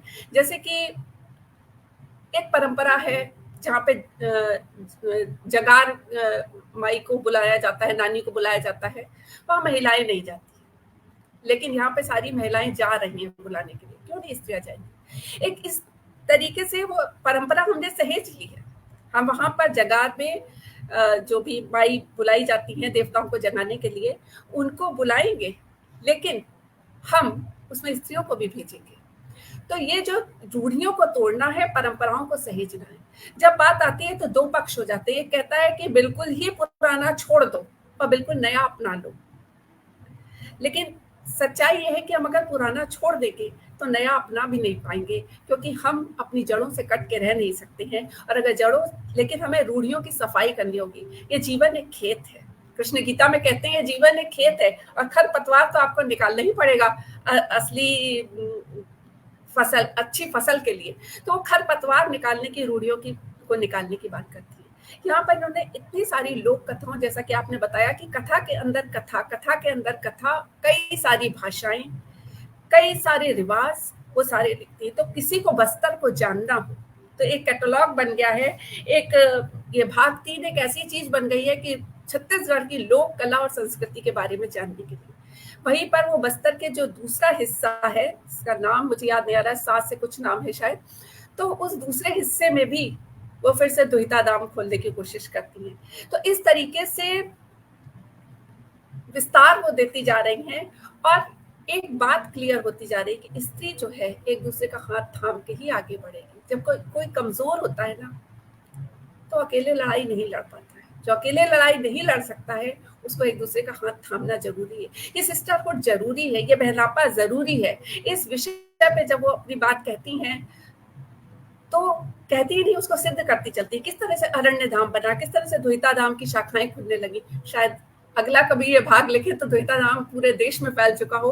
और यहाँ पर ये भी बात महत्वपूर्ण मुझे लगती है कि जब कोई स्त्री अपनी लड़ाई अकेले नहीं लड़ सकती, तो ऐसे एनजीओज की, ऐसे समाज सेवी संगठनों की भी कितनी जरूरत है जो हमारी लोक संस्कृति को बचाए। वही उनका हृदय चीत्कार करता है एक लेखक के तौर पे, जहाँ जंगल काटे जा रहे हैं। पहला चीत्कार तब आया था जब नक्सलवादी तैयार हो रहे थे और पुलिस गांव के गांव, पहले भाग में ही आया था, गांव के गांव उजाड़ रही थी, जंगल तब भी बर्बाद हो रहे थे। दूसरा आया जब नक्सलवादी भी वही काम करने लगे। यहाँ ये इन्होंने किसी का पक्ष नहीं लिया, पुलिस का भी नहीं लिया है, वही नक्सलाइट्स का भी नहीं लिया है कि नक्सलवादी जो है वो भी वही काम करने लगे अपनी सभ्यता संस्कृति को बचाने के लिए। उन्होंने कोई सकारात्मक काम नहीं किया, जैसा द्वैता धाम कर रहा है, जैसा अरण्य धाम कर रहा है। तो ये लड़ाई दोनों ही आदिवासी कल्चर के लिए, आदिवासी सभ्यता के लिए, आदिवासी समाज के लिए बहुत खतरनाक लड़ाई थी और किसी का फायदा नहीं था। भाई विकास, तीसरी बार जंगल खत्म हो रहे हैं विकास के नाम पर। कोयले की खदानें बन रही हैं, अभी भी जंगल काटे जा रहे हैं। इतने सारे जंगल क्या वृक्षारोपण से पूरे हो पाएंगे? यहाँ एक बड़ा वैज्ञानिक प्रश्न उठाती हैं, क्योंकि एक जंगल नहीं होता है। एक वृक्ष लगा दिया, एक वृक्ष पेड़ काट दिया, ये दो चीजें बराबर नहीं हो सकती। ये बहुत ही वैज्ञानिक प्रश्न है, जिसको कि हम बिल्कुल सिरे से नजरअंदाज कर देते हैं कि जंगल जो है, हमने एक पेड़ काट दिया और एक पेड़ लगा दिया। एक पेड़ को पूरा पालना पड़ता है, पालने को भी छोड़ दीजिए। जंगल में जब 100 साल पुराना पेड़ हो जाता है तो उसके नीचे फिर उसके नीचे लेयर्स तैयार होती है। वो 100 साल में लेयर्स तैयार हुई है पेड़ों की। इतना बड़ा पेड़ है, उसके नीचे थोड़ा ऊंचा, फिर थोड़ा ऊंचा, फिर थोड़ा ऊंचा। ये एक महत्वपूर्ण प्रश्न इस किताब में उठाया गया है कि जंगल काटना वृक्षारोपण के बराबर नहीं हो सकता, क्योंकि एक तो पेड़ देखभाल के बिना सूख जाते हैं पौधे, और अगर उनसे पौधे बन भी गए तो जंगल बनने में हजारों साल लगते हैं। वो पूरी इकोसिस्टम है, उसके नीचे जिस तरह की वनस्पतियां जमती चली जाती हैं, उस पूरे सघनता को जमा करने के लिए, बनाने के लिए जो साल लगते हैं, जिसमें धरती की शक्ति लगती है, उस शक्ति को हम क्या एक वृक्षारोपण से या वृक्षारोपण अभियान चला करके, छोटे छोटे पौधे रोप करके बराबर कर सकते हैं? वही एक कोयले की खदान का प्रश्न, लोहे की या कोयले की जो है खदान है, जो कि बंद कर दी गई है, लेकिन फिर भी लोग कोयला चोरी करने जाते हैं। क्यों? क्योंकि उनके जंगल कट गए, उनकी रोजी रोटी रोजगार खत्म हो गया है। अब वो कोयला चोरी करने घुसते हैं जान हथेली पर लेके। कई बार खदान धंस जाती है। जब खदान धंस जाती है तो वो वहीं मारे जाते हैं, उनकी मृत्यु रजिस्टर नहीं होती है, क्योंकि खदान बंद मान ली गई है सरकारी तौर पे। तो वो जो मृत्यु का अपमान है, जो जान जोखिम में डालना है, उन सबके लिए हमारा दिल चीत्कार नहीं करता है। हम किसी फिल्म हीरोइन की या हीरो की बात सुन के चीत्कार कर देते हैं। बड़े चर्चे चल जाते हैं इधर उधर सब तरफ से कि ये फलाने हीरो ने, फलानी हीरोइन ने क्या कहा। हम इस मुद्दे पर बात करने के लिए हर समय तैयार बैठे हुए। हर छोटा बच्चा भी बता देगा कि अच्छा फलानी कंगना रनौत ने ये कहा, फिर अक्षय कुमार ने ये कहा। ये जो चीजें हैं, ये तुरंत तैयार हो जाती है। लेकिन हम जो हमारे जीवन का मूल प्रश्न है, उससे बिदक जाते हैं कि इतने जंगल जब हम विकास के नाम पे काटे जा रहे हैं, उन जंगलों की जब भरपाई हो ही नहीं सकती है, तो हम इस मूलभूत प्रश्न को उठाने की जगह हम इन छोटे छोटे प्रश्नों में क्यों उलझे। और यही साहित्य का सबसे बड़ा उद्देश्य पूरा होता है कि हम एक मूल प्रश्न को उठाएं, हम जीवन को सहेजें, हम लोक संस्कृति और कलाओं को सहेजें। उस सहेजने को जान तब होगा जब उन्हें जानेंगे, और जानने के लिए आपके लिए भाग 3 है, तीनों भाग है, लेकिन तीसरा भाग उन सारी लोक कलाओं की, उन सारी चीजों का बहुत बारीकी से बात कर रहा है। सभी में आपको कुछ नया मिलेगा। जैसे पहले भाग में मुझे खुद नहीं पता था कि बैल को खरीदते समय उसके दांत गिनते हैं, या रेवड़ी में इत्र डाला जाता है, मुझे नहीं जानकारी थी। हम लोग रेवड़ी खरीद के ले आते थे, तो मुझे लगता है कि कितना ज्यादा इन्होंने जानकारी इकट्ठी की होगी। और चूंकि निजी तौर पे मेरी बात होती है और मिला जी से, और वो बताती हूँ इधर गई उधर गई, तो जंगल में जा करके उन चीजों को समझ करके, उन संस्कृतियों को समझ करके, जैसे कि उर्मिला जी की एक कहानी भी मुझे याद आ रही है, सागौन के वन, जिसमें कि वो मृतक के ऊपर जो है सागौन के वन उकेर देते हैं मिट्टी में, कब्र के ऊपर, क्योंकि उन्हें जमीन बचानी है। आदिवासी संस्कृति को जब हम देखते हैं तो हमें लगता है हम सभ्य नहीं हुए, असभ्य हुए। हमने दूसरे को मार के जीना सीखा है, और उन्होंने दूसरे को प्यार से। देखिए, विकास हर स्थिति में होगा। आप दूसरे को काट करके घर बनाते हैं, या दूसरे को सहारा दे करके घर बनाते हैं। तो एक विकास झूठा विकास है, क्योंकि कुछ समय बाद कोरोना जैसी बीमारियां आएंगी। अभी मैं पढ़ रही थी कि ये जो ग्लेशियर जब पिघलेंगे, जब ये क्या कहते हैं कि ग्लोबल वार्मिंग के चलते ग्लेशियर जब पिघलेंगे, तब ऐसे ढेर सारे वायरस एक्टिव होंगे जो समय के साथ दब गए थे। हम जंगलों को काट रहे हैं, हम कोरोना से इतना परेशान हो गए। अभी तो इसके बाद कोविशील्ड की भी बहुत सारे साइड इफेक्ट की बात आ रही है। पहले तो हम कोरोना से इतने समय परेशान रहे, कोविशील्ड के साइड इफेक्ट की वजह से हम लोग परेशान है, सोच रहे हैं। लेकिन साथ में हम सोच रहे हैं विकास तो इसी में है कि जंगल काट दो, कोयला निकालो, ये निकालो।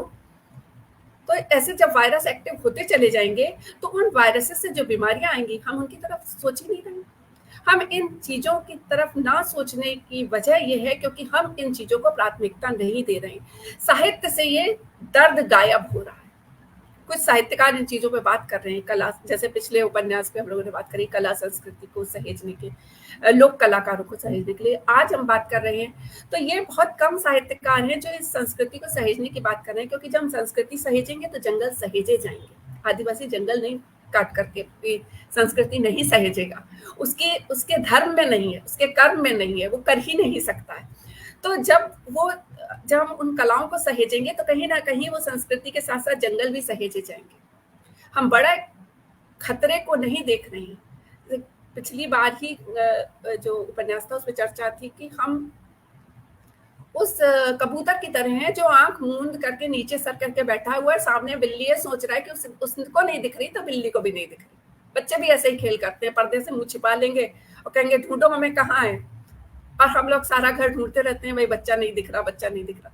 लेकिन बच्चे को, हम लोगों को तो पता होता है कि हमें तो बच्चा दिख रहा है, तो लेकिन बच्चे को नहीं पता है। हम इतना पढ़ लिख करके, इतने समझदार बन करके वो बच्चे बन गए हैं जिसको ये दिख ही नहीं रहा है कि उसका विनाश संस्कृतियों के विनाश की वजह से है, उसका विनाश जंगल के विनाश की वजह से, उसका विनाश स्त्री के पितृ सत्ता द्वारा शोषित करने से भी है। ये चीजें वो देख नहीं पा रहा है। जब हम इस उपन्यास के तीसरे पक्ष स्त्री पे बात करते हैं तो यह स्त्री का जो विकास हम देखते जा रहे हैं लगातार, उस विकास के कारण जिस तरह से एक वो समाज की स्थापना हो रही है जिस समाज को हमने बिल्कुल एक तरफा कर दिया था।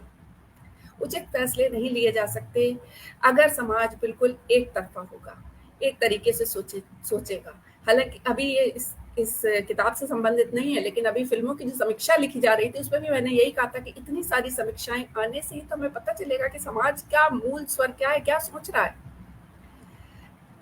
नहीं लिखने से तो बेहतर है लिखो। तो इस तरीके से उर्मिला जी एक बहुत महत्वपूर्ण काम उन्होंने इन 3 उपन्यासों के माध्यम से किया है, और मैं तीनों उपन्यासों को अलग अलग कारणों से पढ़ना चाहूंगी। दूसरी चीज, इसकी महत्वपूर्ण बात यह है कि कथा के अंदर अंतर कथा बुनती है, फ्लैशबैक में जाती हैं, लेकिन कहीं भी आपको नहीं लगेगा कि आपको दूसरा, हाँ, आपका मन इतना मतलब इतना भावों से भर जाएगा तो आप जरूर पढ़ेंगे, क्योंकि आपको लगेगा कि अच्छा उपन्यास है, हमें इसके पिछले भाग भी पढ़ना चाहिए। लेकिन आपके लिए मजबूरी नहीं वो क्रिएट करती है कि अगर आपने पिछला भाग नहीं पढ़ा है तो आप अगला भाग समझ ही नहीं पाएंगे। ये एक बहुत महत्वपूर्ण बात है कि पहला भाग अपने आप में कंप्लीट है। अगर आपने पहला पढ़ लिया है अपने आप में कंप्लीट है, दूसरा पढ़ लिया है अपने आप में कंप्लीट है, तीसरा पढ़ लिया है अपने आप में कंप्लीट है, और तीनों पढ़ लिए तो तीनों लोग की विजय आपकी हो गई, क्योंकि आपको तीनों अलग अलग स्वर मिलेंगे इसमें। और तीसरा भाग मैं खास तौर से बार बार इसलिए कहूंगी क्योंकि हर भाग में अलग चीजें सीखने के बाद जब तीसरे में आप उस संस्कृति को अलग अलग तरीके से लोक कथाओं को सहेज रही, इसमें इतना ज्यादा सहेजा गया है। लोक कथाओं को कि बिलासपुर कैसे बना, उसकी एक लोक कथा है। एक लोक कथा प्रेम की वजह से है जिसका जिक्र रिया जी ने भी किया था। प्रेम के ऊपर जो लोक कथा है अन्नम देव वाली, वो लोक कथा है। इस तरह से वो लोक कथाओं को भी सहेजती चल रही है। तो ये एक ऐसी पुस्तक बन गई है जिसको आगे जब भी कोई पढ़ेगा तो उसको लगेगा कि उसने बहुत कुछ जानकारी भी हासिल कर दी। तो मुझे लगता है कि मैं अपनी बात यहीं पे समाप्त करूं, क्योंकि अब थोड़ा सा समय हम लोगों का हो गया है, और मैं चाहूंगी कि आगे मैं उर्मिला जी से भी थोड़े से सवाल जवाब कर सकूं। तो सबसे पहले तो बहुत शुभकामनाएं, बधाई। और मुझे लगता है कि साहित्य में ऐसा पहला प्रयोग है जब हमने लोक संस्कृति को इतनी गहनता से पड़ताल करके सहेजा है। तो छत्तीसगढ़ और पूरा भारत और शायद विश्व भी आपके लिए, इस बात के लिए तो जरूर आपकी एहसानमंद रहेगा कि एक पुस्तक में इतना सहेज लिया। तो आपके मन में क्या ऐसा विचार था कि आप इसके माध्यम से संस्कृति को सहेजें, या अचानक होता चला गया? आप सबको मेरा नमस्कार, और जो भी जुड़े हैं इस कार्यक्रम से उनको भी मेरा नमस्कार। कुछ भी सोचा समझा या प्रायोजित ढंग से नहीं था। ये जीवन से जो जो घटनाएं जुड़ी थी वो साथ साथ चलती चली गई। जानबूझ करके इसमें कुछ भी शामिल नहीं किया गया है कि अब मुझे बस्तर की ये कला शामिल करनी है, कि अब मुझे बस्तर का ये पर्व शामिल करना है। दरअसल हमारा परिवार अवध से है, लेकिन मेरा जन्म रायपुर में हुआ और मेरा पूरा बचपन बस्तर में बीता, तो मैंने उन सारी चीजों को देखा है और अवध को मैंने अपने घर में जिया है। मेरी माँ अवध से थी, तो उनके माध्यम से अवध की कथाएं, अवध की का कल्चर सब कुछ आता रहा है। और फिर उसके बाद मेरा खुद अपना विवाह वहीं अवध में हुआ, तो जो कुछ बचा कुचा था वो मैंने वहां जाके सीखा। तो ये चीजें बड़ी सहजता से मेरे जीवन में आई हैं। मैं हमेशा कहती हूँ मेरे जीवन में दो समाज हैं जो समानांतर मेरे साथ चलते हैं, जो दोनों मेरे अपने हैं। एक तो छत्तीसगढ़ का समाज और दूसरा अवध का समाज। मेरा जो जीवन बीता है, मेरा जो बचपन बीता है, वो मैं घर से बाहर छत्तीसगढ़ी बोलती थी, क्योंकि मेरा पूरा परिवेश, मेरे सारे दोस्त मित्र जो है छत्तीसगढ़ी थे, तो मैं छत्तीसगढ़ी बोलती थी, उनके कल्चर को जीती थी, उनके त्योहारों को, जैसा कि पहले भाग में आया भी है।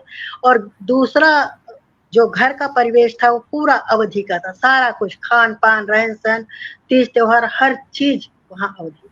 तो ये दोनों मेरे साथ समानांतर चलते हैं। अब कथा के साथ जो परिवेश जुड़ा है उसे मैंने साथ लाने की कोशिश की है।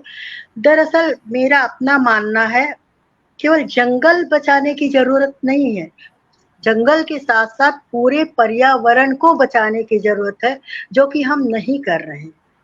आप जानती होंगी पहले के जो नियम थे या पहले का जो रिवाज था कहना चाहिए, जब भी व्यक्ति के पास पैसा होता था या जिसके पास कम पैसा होता था वो कम करता था, जो ज्यादा धनी होता था वो एक कुआं खुदवाता था और बगिया लगवाता था। गांव की ये परंपरा रही है।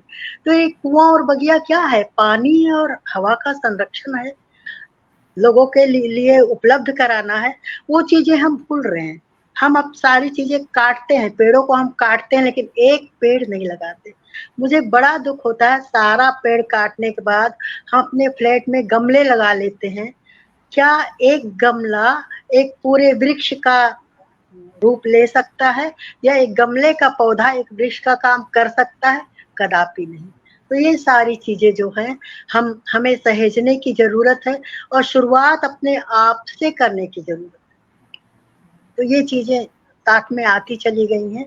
क्योंकि जंगल की कहानी थी तो जंगल की बात तो आनी आनी थी, और जंगल के साथ तो बहुत ही बुरा हो रहा है। जंगल निरंतर काटे जा रहे हैं, जैसा कि तीसरे भाग में आया है। हसदेव वाला आप सब पढ़ते होंगे, हसदेव वाला जो मामला है, पूरा का पूरा जंगल काट दिया गया है। कोयला खदान, वहां पे जब खदान है तो खोद दिया जाएगा, जंगल कहाँ बचेगा। वहां आदेश ये हुआ है कि उसके दुगने पौधे लगाए जाएं, लेकिन कौन देखता है? कागजों में पौधे लगते हैं, बाकी हकीकत में कुछ नहीं होता है। तो ये सारी चीजें सहजता से आई हैं और कोई पहले पूर्व नियोजित नहीं था कि इसमें ये चीजें आई हैं या आनी चाहिए, पात्रों के माध्यम से आती चली गई हैं। क्योंकि घटनाएं मेरे जीवन से इतनी जुड़ी हुई हैं कि मुझे कहीं ढूंढने की भी जरूरत नहीं पड़ी कि मैं कहीं जा करके शोध करूं कि यहाँ क्या क्या होता है। तो बचपन में मैंने सारी चीजें देखी थी, सारी, बचपन से बड़े हो युवा अवस्था तक सारी चीजें मैंने देखी।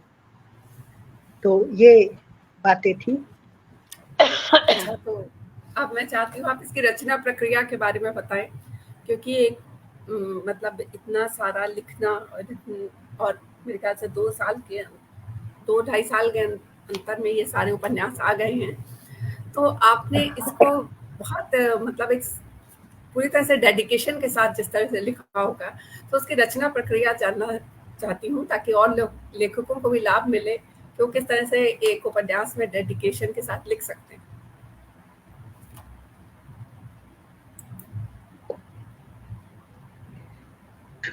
पहले उपन्यास में तो मुझे बहुत समय लगा, जैसा कि मैंने पहले भी बताया है। जब पहले उपन्यास का लोकार्पण हो रहा था तब मैंने बताया था, पहले उपन्यास में मुझे पूरे 5 साल लगे। 5 साल में पूरा हुआ मेरा उपन्यास। कई ड्रॉप, 20-25 ड्रॉप उसके हुए, इनके भी हुए, लेकिन इनमें उतना समय नहीं लगा, उतने ड्राफ्ट नहीं हुए, तो उसमें मुझे बहुत ही वक्त लगा। और मैं 3 भाग लिखूंगी ऐसा मैंने कभी सपने में भी नहीं सोचा। मैंने पहला बिंडोड़ी का घर लिखा मेरी तरफ से, और वैसे भी कथा की दृष्टि से वो एक मुकम्मल उपन्यास था, मैंने उसे खत्म कर दिया। मैंने सोचा ही नहीं था कि मैं आगे लिखूंगी। मैं जिक्र करना चाहूंगी डॉक्टर सुनीता जी का।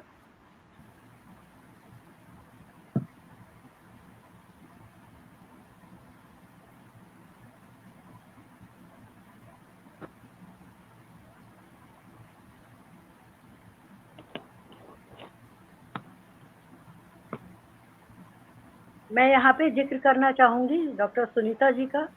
सुनीता जी ने मुझे प्रेरित किया कि नहीं, इसमें बहुत गुंजाइश है इस कथा में, इसका आप दूसरा भाग जरूर लाइए। मैंने फिर भी ध्यान नहीं दिया क्योंकि मुझे नहीं लगता था कि मैं दूसरा भाग लिख पाऊंगी, या मुझे क्या लिखना है मैं सोच नहीं पा रही थी या सोचा नहीं। तो मैंने दूसरा उपन्यास शुरू कर दिया दूसरे विषय पर, लेकिन उनका बार बार उनकी तरफ से मुझे प्रेम पूर्वक दबाव मिलता रहा, तो मैंने दूसरा भाग लिखा। फिर उसके बाद फिर उन्हीं की प्रेरणा रही कि ये तीसरा भाग लिखा। तो तीनों उपन्यास, जैसा कि वंदना जी आपने कहा, तीनों ही उपन्यास जो है अपने आप में पूर्ण है, कथा कहीं अधूरी नहीं है। आप पहला उपन्यास पढ़ेंगे, अगर आपको मालूम नहीं होगा कि दूसरा भाग भी इसका है, तो आप बिल्कुल भी अनुमान नहीं लगा पाएंगे कि इसका दूसरा भाग भी लिखा जाएगा या लिखा गया होगा या इसकी कोई कथा होगी। तो तीनों अपने आप में मुकम्मल उपन्यास है। हाँ, एक अंतर कथा जरूर जुड़ती है, शिवा है, कात्यायनी है, भाव है, ये सब पहले भाग से आते हैं, और उसके साथ जैसे एक पीढ़ी के बाद दूसरी पीढ़ी आती है तो उसमें वो जुड़ते चले जाते हैं। रचना प्रक्रिया की जहाँ तक बात की जाए तो बहुत कुछ विधिवत रचना प्रक्रिया मेरी नहीं रही है। बहुत ही जैसा जिस समय मिला उस समय मैंने लिखा है, और कुछ सोच समझ कर भी नहीं लिखा है। जैसे लोग बोलते हैं मैंने एक खाका बनाया, इसका प्रारंभ क्या होगा, उसका मध्य क्या होगा, उसका अंत क्या होगा। मेरी रचना प्रक्रिया में चाहे कहानी हो चाहे उपन्यास हो, तो मैं खाका बना के नहीं लिख पाती। बस एक कथा जो सोची होती है वो चलती चली जाती है निरंतर, और इस तरह से एक रचना सामने आती है। रचना कैसी है जैसे तो कि जी जी, और जैसे कि आपने मतलब कि दूसरे भाग में भी मानव तस्करी का मुद्दा उठाया था, और इसमें तो बहुत जोर शोर से मुद्दा उठाया और काफी रहस्यात्मक भी। मतलब इस उपन्यास की तो खैर खास बात यह है कि इतना फास्ट चला है, और दूसरी बात यह है कि इतना गहन चला है कि आप 4 लाइन भी छोड़ नहीं सकते। अगर आपने, जैसा कि आदित्य जी ने भी कहा ना, कि 4 लाइन अगर छोड़ दी तो आप मतलब रहस्य में तो उलझ जाएंगे, आपको फिर पलट के पढ़ना ही पड़ेगा। अब 5 पन्ने बढ़ जाइए आगे 4 लाइन छोड़ के, फिर आपको वह 4 लाइन जैसे कि कीलक लगा हुआ है हर लाइन में कि इसके बाद अगर आप आगे बढ़े तो नहीं, तो वो तो आपने रहस्य और फास्ट स्पीड बहुत है इस उपन्यास की। तो पहले आप यही बताइए कितनी स्पीड आप कैसे लाई, कि मतलब आजकल का जो युवा है खास तौर से, उसको बहुत स्पीड पसंद है, उपन्यास ऐसा हो कि फटाफट मतलब उसको रुकना ना पड़े। तो ये युवा वर्ग का प्रिय जो तरीका होता है, जिस युवा आजकल ऐसे ही लिख भी रहे हैं, तो वो आप कैसे उतार पाए? क्योंकि हम लोग तो थोड़ा भावों में बह के, आपका इतना फास्ट ट्रैक चला है उपन्यास, रहस्य भी है, कथा में अंतर कथा भी है, लोक कथाएं भी है, जो सहेजने का काम है उसके साथ स्पीड बहुत है उपन्यास की। ये भी सायास नहीं किया है जी, ये भी कथा के साथ आता चला गया, जिस तरह के पात्र जुड़े हैं। अब जैसे कोया जैसी पात्र जब जुड़ेगी तो आज के समय के इंटरनेट की बात होगी, फेसबुक की बात होगी, तो इस तरह अपने आप चलता चला गया और अपने आप कथाएं जुड़ती चली गई हैं। बताया ना, पहले कभी सोचा नहीं था कि ये आएगा, अपने आप ही चलता चला गया। तो सायास इसमें जैसे कुछ भी नहीं। प्रेम के आप जब वहाँ वर्णन करती हैं, वहां पे प्रेम बहुत ही सुंदर है, और जैसे कि कात्यायनी और शिवा का प्रेम है, वो तो बिल्कुल ऐसा है ना कि बिल्कुल आत्मिक प्रेम है। वहां पे जब आप लिखती हैं कि वो उसने उसके मुंह पे हाथ रख दिया और बाकी के शब्द उसकी उंगलियों पे लिपट गए, तो ये एक बड़ा सुंदर सुंदर कल्पनाएं, सुंदर सुंदर प्रेम का बहुत ही सुंदर वर्णन आपने किया है। लेकिन मैं थोड़ा सीरियस उस पर जाना चाहूंगी कि जब आप ह्यूमन ट्रैफिक मतलब मानव तस्करी की बात करती हैं, तो ये आपने कहाँ से इसको जानकारी हासिल करी? क्योंकि ये बहुत कठिन मुद्दा है, ये बहुत खतरनाक भी मुद्दा है और बहुत कठिन मुद्दा है। इसकी जानकारी करना, शोध करना, इसके बारे में सब चीजें लेकर के आना, ये कैसे आप लेकर के आई? कहाँ से आपने जानकारी हासिल करी? आपको दूसरा भाग याद होगा जिसमें डंकनी जो है वो मानव तस्करी की शिकार होती जी है, जी दुबई जी, में उसे बेच दिया जाता है। बिल्कुल। इस बिल्कुल। उपन्यास में वो उस दर्द से उबर नहीं पाई है, तो इसलिए डंक की कथा के कारण कात्यायनी और शिवा यह निर्णय लेते हैं कि इस दिशा में भी काम करना चाहिए। और कथा को भी कहीं ढूंढने जाने की जरूरत नहीं है। हमारे छत्तीसगढ़ में 2 वन्य क्षेत्र हैं, जो वन्य क्षेत्र होते हुए भी, आदिवासी क्षेत्र होते हुए भी एक दूसरे से एकदम अलग है। एक का नाम है बस्तर और दूसरे का नाम है सरगुजा। इस उपन्यास हाँ का हाँ, कथा जी कथा जी जो जी, है सरगुजा बिल्कुल। तक जाती है। तो हाँ वहाँ हाँ, पे आदिवासी लड़कियों की खरीद फरोख्त या उन्हें ले जाकर के बेचना बहुत आम बात है। ये सब हमने देखा हुआ है। हमारे यहाँ बिलासपुर में जब मैं पोस्टेड थी, तो उस समय तक सरगुजा में विश्वविद्यालय नहीं खुला था, तो ज़्यादातर हमारे यहाँ लड़कियाँ पढ़ने आती थी और उनमें से एक लड़की जो थी, वो इसी स्थिति से गुजर के आई थी, तो उसने सारी कथा मुझे बताई। तो ये जी स्थितियाँ भी अपने आप ही आई हैं। इसके लिए भी जैसे लोग बोलते हैं हम जंगल में गए, शोध करने गए, नहीं, जीवन इस अगर आप जिस समाज में रहते हैं, उस समाज की कथा लिखते हैं, तो आपको कहीं शोध करने की ज़रूरत नहीं है, क्योंकि वो कथा तो आपके जीवन से जुड़ी होती है, आपने देखा हुआ होता है। जब हम किसी बिल्कुल। बाहरी समाज में जाते हैं और सोचते हैं कि वहाँ जाकर के हम वहाँ की जीवन को समझ लें और लिखें, शोध करें, तो फिर वो कथानक में नज़र आने लगता है कि आपने कोई पैच लगाया है। इसलिए बिल्कुल, मेरा मानना है जिस समाज में हम रहते हैं उसी समाज की कथा लिखी जानी चाहिए। ये जैसे मैं बिल्कुल। महानगर में नहीं रहती, मैं महानगर की कथा लिखूँ तो मैं नहीं लिख सकती उस तरह से जिस तरह से महानगर में रहने वाले लिखेंगे, क्योंकि मैं महानगर के जीवन को उस तरह से नहीं जानती। मैं तो अपने छत्तीसगढ़ के जीवन को जानती हूँ, मैं अपने अवध के गाँवों के जीवन को जानती हूँ, तो वहाँ मैं ज़्यादा सहज होंगी। तो उसी सहजता से सारी चीज़ें आई हैं। और ये तो जो मानव तस्करी वाली बात है, ये तो आदिवासी इलाकों का सबसे बुरा पक्ष है। बहुत स्त्रियाँ, खासकर लड़कियाँ, कहीं नौकरी के नाम पर, कहीं प्रेम के नाम पर शुरू से ठगी जाती रही। तो इस तरह से ये कथा इसमें आई। मैम, जो प्रेम की आप बात कर रही थी अभी, बड़े सुंदरता से मैम ने उकेरा है। उसमें मुझे मैं पहले एक पॉइंट बताना भूल गई थी कि जब मैं प्रेम पर बात कर रही थी मैं, तो उसमें जो कोया का प्रेम है, तो जो उसका दिव्यांशु राय चौधरी जिसे वो प्रेम करती है, वो सब कुछ त्याग करके जब आदिवासी समाज में आ जाता है और सब कुछ अपना त्याग करके वो चाहता है कि जितनी भी यहाँ की शर्तें हैं, मतलब वो चाहे कि वधु को वधु मूल्य देना हो, या कि वो एक पलसेमा करके क्या करके था कि वहां जाकर के वो श्रम करके वहां पर रहें। तो उस दौरान में होता है कि जब ये सोचती है कि सारा त्याग केवल दिव्यांशु ही क्यों कर रहा है, उसे लगता है कि उसका भी अपना मतलब उसके कोई परिजन नहीं थे, फिर भी वो उसको अपनी मातृभूमि से बड़ा लगाव है, तो वो सोचती है कि जब ये इतना त्याग मेरे लिए करने को तैयार है, तो मैं क्यों ना सब छोड़ करके उसके गांव में जाकर के वहां से विवाह करते हैं। तो वो जो प्रसंग है और ये जो लोग वापस लौटते हैं और एक रेल दुर्घटना में दिव्यांशु जो है उनका मृत्यु हो जाती है, तो उसमें जिक्र आता है कि फिर बिना ब्याह के ये विधवा मतलब हो जाती है, मतलब इनको ये लगता है कि बिना विवाह के ही, तो वो ऐसा नहीं, मतलब कि उसमें ये कि जब तक वो सारे जो परंपराएं होती हैं, जो रीति रिवाज हैं, जब तक वो फॉलो ना किया जाए कि विधि पूर्वक विवाह संपन्न हो, तब तक मतलब कि उसके बाद ही अगर कुछ होता है तभी कोई विधुर या विधवा होता है। ये एक भाव का विषय है।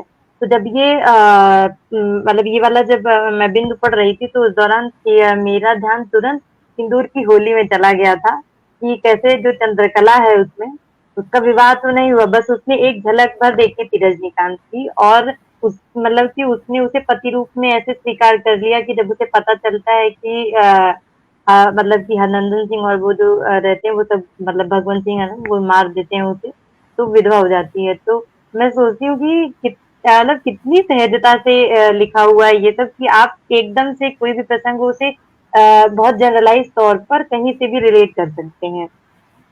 ये वाला पॉइंट मुझे लगा था कि बिल्कुल ये मुझे रखना चाहिए। बहुत अच्छा बोला तुमने रिया, और इतनी बारीक बारीक चीजों को उठाया, बहुत ही अच्छा लगा मुझे। मुझे लोग बोलते हैं युवा वर्ग पढ़ता नहीं है, युवा वर्ग अपने चीजों के प्रति जिम्मेदार नहीं है। कौन कहता है जिम्मेदार नहीं है? मैंने एक बार कस्तूरी के कार्यक्रम में भी कहा था, इतने युवा जुड़े हुए हैं, इतने अच्छे काम कर रहे हैं, तो मुझे लगता है अवसर मिलना चाहिए। हम दरअसल हमारा समाज ऐसा है कि युवाओं को अवसर ही नहीं देना चाहता, चाहे जो भी क्षेत्र हो, तो अवसर दिया जाए तो युवा हमसे बेहतर करते हैं। आदित्य जी ने जिस गंभीरता से, जिस तरह से विस्तृत रूप से सारी चर्चाएं की, सच में बहुत, मैं तो चकित सी सुनती रह गई, और मुझे पूरा विश्वास था कि ऐसा होगा, क्योंकि मैं जानती हूँ, मैं तो युवाओं के बीच हूँ, मैं भी प्रोफेसर हूँ, तो मैं जानती हूँ युवा क्या कर सकते हैं, बस उन्हें अवसर मिलने जी, की देर बिल्कुल, है। बिल्कुल, तो बहुत सही बात कही आपने। युवा जितने गहराई से जुड़ता है और जितनी बारीकी से समझता है, हम क्या कहते हैं कि उतना तो बड़े नहीं पड़ते हैं कई बार, और क्योंकि वो बहुत उसको ऐसे कैजुअल ले लेते हैं कि हमें तो बस जा करके कुछ बोल देना है, लेकिन युवा बहुत गहराई से जुड़ता है। और जब हम कहते हैं कि आजकल के बच्चे, तो मैं हमेशा कहती हूँ कि आजकल के बच्चे जब अगर हम कह रहे हैं तो इसका मतलब है कि हमारे अंदर की सृजनात्मक, युवा होना उम्र का भी बात हो सकती है, और युवा होना एक सृजन के मामले में एक जिज्ञासु प्रवृत्ति बना रहना भी होती है। तो जिस समय हम कहने लगते हैं कि आजकल के बच्चे, तो हमने कह दिया कि अब हमारी जिज्ञासु प्रवृत्ति और हमारे अंदर की सृजनात्मकता ढलान की ओर जाने लगी है। तुरंत इस तरीके से मैं समझती हूँ। खैर, तो प्रश्न तो और भी होंगे, आगे फिर कभी हम बात करेंगे, क्योंकि समय अब इजाजत नहीं दे रहा है। तो आज की चर्चा को यहीं पर विराम देती हूँ, और सम्मानित वक्ताओं को, जो कि बहुत स्नेह और उनके जीवन के लिए बहुत शुभकामनाएं देते हुए, क्योंकि दोनों उम्र में काफी छोटे हैं, तो शुभकामनाएं देते हुए आदित्यनाथ तिवारी जी को और रिया त्रिपाठी जी को बहुत अभिवादन करती हूँ, धन्यवाद देती हूँ। उर्मिला शुक्ल जी को पुनः पुनः बधाई, एक अच्छे सृजन के लिए, हिंदी साहित्य को अच्छे उपन्यास त्रयी देने के लिए। और साथ ही अटूट बंधन के कार्यक्रम यूं ही चलते रहेंगे, और हम 15 तारीख को मिलेंगे प्रज्ञा जी के उपन्यास कांधों पर घर की चर्चा के लिए। तो इसके साथ ही इस सभा को यही समाप्त करते हैं, इस कार्यक्रम को यही समाप्त करते हैं। फिर पुनः धन्यवाद। आप लोगों ने सुना या जो आगे सुनेंगे, लगातार कमेंट करते रहे और हमारा उत्साहवर्धन करते रहे। मैं बहुत एहसान मानती हूँ, क्योंकि आजकल समय बहुत कम होता है सबके पास। ऐसे में जो मित्र आते हैं, जुड़ते हैं, लगातार कमेंट करते हैं, और या जिनके पास समय नहीं होता बाद में सुनते हैं, बाद में कमेंट करते हैं, उन सभी के लिए बहुत कृतज्ञता व्यक्त करते हुए बहुत धन्यवाद अटूट बंधन को, वंदना जी को, और मेरे 2 युवा बच्चों को, बच्चे ही हैं मेरे ये, तो मैं बहुत बहुत शुभकामनाएं देती हूँ, जीवन में ऐसे ही आगे बढ़े। रिया जो बार बार कह रही थी कि मैं अटक रही हूँ, नहीं, बिल्कुल अटक नहीं रही थी, मैं अपना दिन याद कर रही थी। आकाशवाणी में मेरी पहली रिकॉर्डिंग थी, और उस रिकॉर्डिंग में मैं, कोई नहीं था मेरे आसपास, लेकिन मेरे हाथ पैर थरथरा रहे थे, तो वो चीज तो आप में नहीं थी ना, इसलिए बहुत अच्छा रहा। मैं बहुत आभार व्यक्त करती हूँ।